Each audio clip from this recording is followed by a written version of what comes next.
When my dad married Claire, I thought I was just gaining another figure in my life.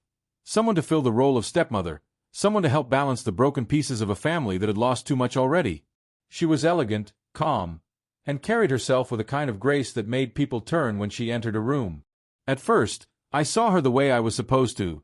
Kind, nurturing, protective. She whispered once in the kitchen late at night, when she found me hunched over my books, "I love you like a son, Daniel." Her voice was warm, comforting, the kind of softness I hadn't heard since my mother passed away. I believed her. But as months turned into years, little things started to shift. The way she looked at me didn't feel maternal. It lingered too long, searching for something. Her hand on my shoulder lasted a second more than it should have. A laugh that should have been casual seemed charged, sparking something I didn't understand. At first, I ignored it, telling myself I was imagining things. After all, this was my father's wife. This was the woman who claimed to love me like her own child.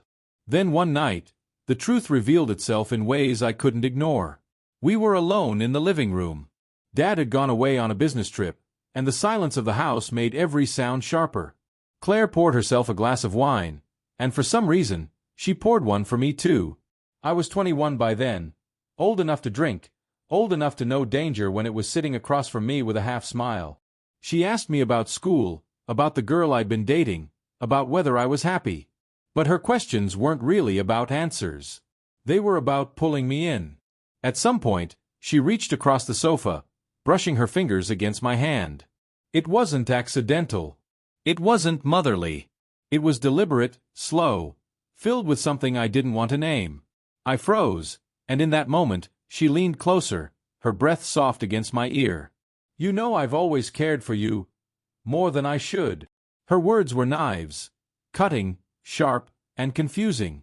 This was the woman who had sworn she loved me like a son, who had played the part of stepmother so well. And yet, here she was, erasing all of it with a single whisper. I pulled back, trying to gather myself. "Claire, you're my dad's wife." But she only smiled, a smile that felt like betrayal painted on her lips. "And you're not a boy anymore." That night, I locked myself in my room, heart pounding, mind torn apart. I didn't sleep. Her touch had changed everything, not because I wanted it, but because it exposed who she really was. A mask had fallen, and what lay beneath was not love, not family, but something selfish, destructive. Over the next few weeks, I noticed more signs. Her eyes following me when Dad wasn't looking, her excuses to linger near me, the subtle ways she tested boundaries. And every time she whispered something about caring for me, I couldn't forget the way her touch had contradicted those words. I had to make a choice. Stay silent and let this dangerous game continue, or tell my father the truth and risk destroying him.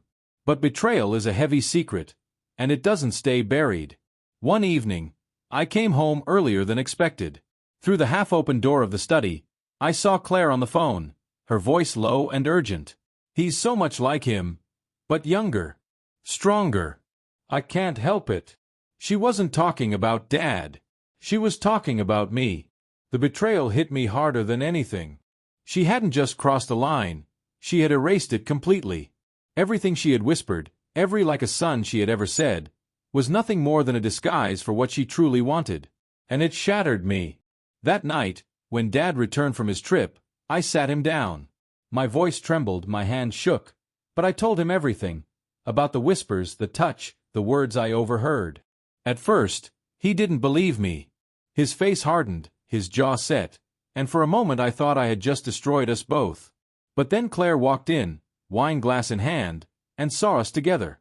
And in that silence, in her guilty pause, my father's eyes opened to the truth. He didn't rage. He didn't scream. He simply looked at her and said, "You said you loved him like a son." Her face went pale. She tried to explain, to twist her words, but there was no way out. Her betrayal wasn't just against him, it was against me, against the family we had tried to rebuild. Within weeks, she was gone. My father and I were left to pick up the pieces, but the damage lingered. Even now, when I think about the word love, I remember how easily it can be twisted, how quickly it can betray. Claire had whispered she loved me like a son, but her touch said something else. And that contradiction cost us everything.